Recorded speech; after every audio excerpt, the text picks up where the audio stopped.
Jesus' passion, arrested, sentenced to death, crucified, is retold through readings in Christian services during Holy Week. Tragically, over the centuries, these retellings have pitted Christians against Jews and have even led to murderous violence. Such sinful consequences are contrary to the good news of Christ. In this video series, members of the Christian Scholars Group on Christian-Jewish Relations, along with two expert Jewish colleagues, explore 4 scenes in the Passion story. Basing their discussions on decades of research, they consider how Jesus' passion can be presented in fresh ways that repudiate anti-Jewish biases and underscore the gospel message. This task is a sacred obligation. In this segment, we explore the figure of Judas Iscariot.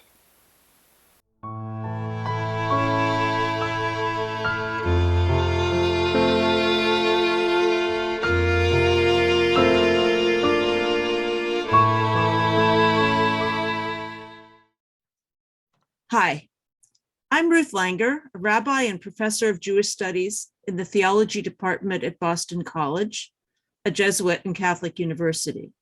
I'm also currently directing its Center for Christian Jewish Learning. Hi, I'm Jesper Svartvik, a Lutheran minister and New Testament scholar with a focus on Jewish-Christian relations. I'm a visiting professor at Boston College, working together with Ruth at the Center for Christian Jewish Learning. In the market outside the cathedral in Krakow, for sale alongside Christian home decorations, are small statues of Hasidic men with bags of money being sold as good luck charms. Some are rather cute, but this example looks rather evil. He carries with him overtones of Judas, who, according to the Gospels, betrayed his rabbi, Jesus. This Judas became the quintessential evil Jew. But we want to investigate, how did this come to be the case? Even within the New Testament, there is a clear evolution of Judas' character, from being one of the 12 apostles to being a devil. Indeed, he must even have been particularly favored among the 12, as the descriptions of the Last Supper suggest that Judas was dipping bread in the bowl with Jesus, Matthew 26:23. And this indicates that he must have been assigned one of the most prestigious places around the table, so close to Peter and Jesus that Peter could overhear their conversation. Indeed, if we only had the writings of Paul, we would not even know Judas' name or fate. In the oldest Last Supper account, written mid-1st century, Paul describes, quote, the night that he was handed over, end of quote, 1 Corinthians 11:23. And Jesus was handed over. Paul does not mention by whom. The actor is apparently not important. A few chapters later, Paul points to our sins as causing the crucifixion, not a particular human's action. Paul knows nothing about the gruesome death that the Gospels record for Judas. Instead, he writes about the risen Jesus appearing to an intact 12, presumably including Judas. So in other words, we need to question not whether Judas existed, but whether what we think we know about him is historical. Yes, but it doesn't take long for Judas' negative image to emerge. It appears in the Gospels themselves, written a generation after Paul. There, Judas seeks out a bribe to betray Jesus, betrays him with a kiss in Gethsemane, and then in despair commits suicide. Mark, the earliest Gospel, already in his first mention of Judas, identifies him by this betrayal. Mark tells us that Jesus appointed the 12 apostles, including Judas, to proclaim the message and cast out demons. However, when Mark lists these apostles by name, he identifies Judas as Judas Iscariot, who betrayed him. Mark 3:19. Okay, so by around the year 70 CE, Judas is a betrayer. Yes. Mark's passion narrative relates that Judas went to the chief priests in order to betray him, and the priests in gladness offered him silver. Matthew, a decade or so later, elaborates on this. Judas actually solicits this bribe, and he specifies that it should be 30 silvers of coin. Was that a lot of money? Judas is so often pictured with a bag of money as if it's a sizable amount. But what was it worth then? Matthew's message seems to be that it wasn't that much, especially compared to Jesus' worth. He derives this number from the model of the prophet Zechariah, and in chapter 11, the prophet reports that he was insulted when offered this amount, equivalent to the wages of a slave. And this is in Matthew 26, 14 to 16. So how else does Judas's image evolve? Well, it's interesting to note that Luke mentions that Satan enters into Judas at this particular moment, exactly when money is involved. Luke really doesn't like money. So that explains this dark figure lurking behind Judas in his meeting with the priests in this fresco by Giotto from 1306, found in a chapel in Padua.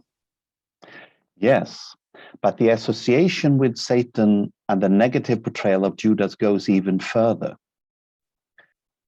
John, in his gospel, the latest of the four, accuses Judas of stealing from the funds that Jesus and the disciples held in common. This is in 12:6. Like Luke, he understands Judas as possessed by the devil, but he places this at the Last Supper.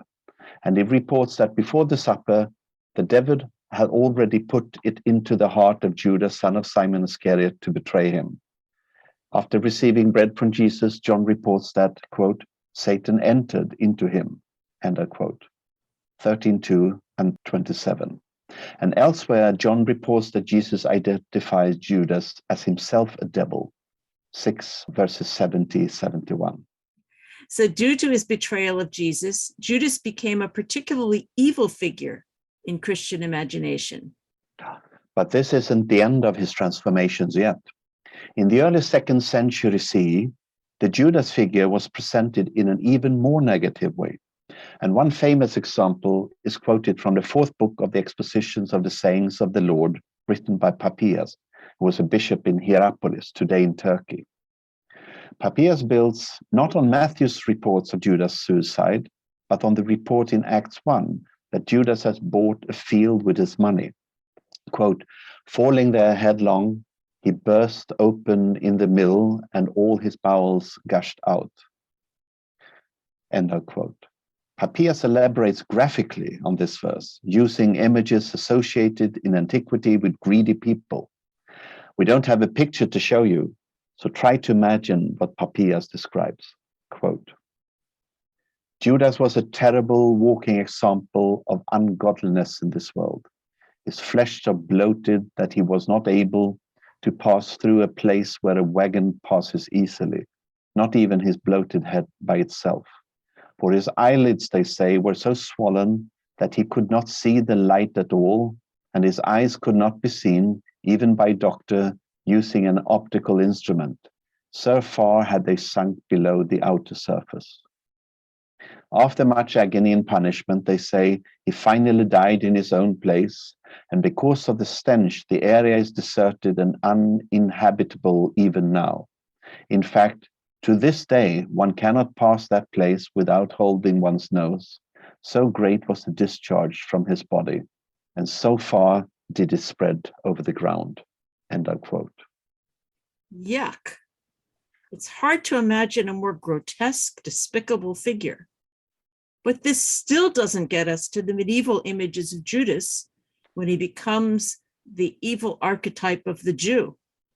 That transformation is a critical part of our story too. And a piece of that puzzle is certainly Judas's name itself. So what do we know about it? We need to remember that the name Judas derives from the Greek form of the name of one of Jacob's sons, Judah, who was the progenitor of the powerful tribe that gave its name to the southern kingdom after Solomon's kingdom split after his death. This remained the name of the country throughout the Second Temple period, throughout Jesus' lifetime, and until the 2nd century CE, when the Romans renamed it Palestine to erase the identity of this province that had twice unsuccessfully rebelled against them. And so the New Testament epistle to the Hebrews can state, quote, "Our Lord was descended from Judah," end of quote, Hebrews 7:14. Judah or Judas or Yehuda was a very common name. There are 8 different people named Judas in the New Testament alone. The heroine of the apocryphal book Judith bears the feminine version of this name, Yehudit. She's a very positive character. The English words Jew, Judaism, Judaic, all derive from this name. But from early on, when Christians spoke of Judas, they thought only of Judas Iscariot. He became the Jew, and not the others of the 12, Mary, or even Jesus himself, all equally Judean. Christians cast Judas as the quintessential and evil Jew. So let's pause and ponder this point for a moment. This Judaization of Judas needs to be paired with the de-Judaization of Jesus, to the point that Jesus' Jewishness was largely forgotten by Christians until well into the 20th century. However, as the late Christus Stendahl taught, it's a problem if Judas is more Jewish than Jesus. And why? Because this leads to stereotyping of all Jews. Jesus and all of the 12, all the families were Jews. The 10 Points of Salisbury, an ecumenical document written in 1947, that's 75 years ago at this time, emphasizes this, that Jesus of Nazareth, his mother Mary, the first disciples, the apostles, the first martyrs, all the first members of the church were Jews. Nostra Aetate from 1965, many other churches' documents echo this point. In other words, the first step away from anti-Jewish theology is to place the people of the gospel narratives in their historical context. And to present Jesus in a non-Jewish way is theological problematic. To present him in an anti-Jewish way, as if the core of his mission were to point out the insufficiency of then contemporary Judaism, is even more problematic. The recommendation of James Parks still stands, quote, "Good theology cannot be built on bad history," end of quote. It is bad history about Jesus that cast Judas as the quintessential evil Jew. As an exhibit in 2019 at the Jewish Museum in London pointed out, the negative image of the Jew and its association with money that began with Judas shapes even contemporary anti-Semitism, especially in its unfounded accusations of Jewish bankers like the Rothschilds, like George Soros today, of seeking world domination. One contemporary image that drives this home. In 1965, the cathedral in Cologne, Germany, installed a new stained glass window to replace one destroyed in the Second World War. Children collected the funds for it. Among this window's images of the Passion narrative are several of Judas. It depicts him and the priests with exaggerated hooked noses. As is common, the entire scene evokes images of the greedy Jewish moneylender. Judas and Shylock merge. Today's anti-Semitic trope of Jews seeking world domination lurks. So perhaps we can sum up. Once Judas is the archetypical Jew, it matters intensely how Judas is portrayed. If he is evil, money-grubbing, then these are Jewish characteristics too. But these are stereotypes imposed on Jews, but not reflecting anything real. But there is almost no need to place any emphasis on Judas. There are many ways to portray the Passion in which he becomes a peripheral or unimportant figure. One can emphasize Mary's grief, the Pietà motif. One can emphasize Jesus' suffering on the cross. Where is God when evil seems to triumph? The problem of theodicy. We can emphasize Peter's denial and Jesus' welcoming him back to be a shepherd for his flock. There are so many possibilities that are relevant to Christians today. And I cannot think of a motif less relevant than an emphasis on Judas. And there is also good precedent for moving Judas to the background or even out of the picture. Remember that he was not there in Paul's telling at all.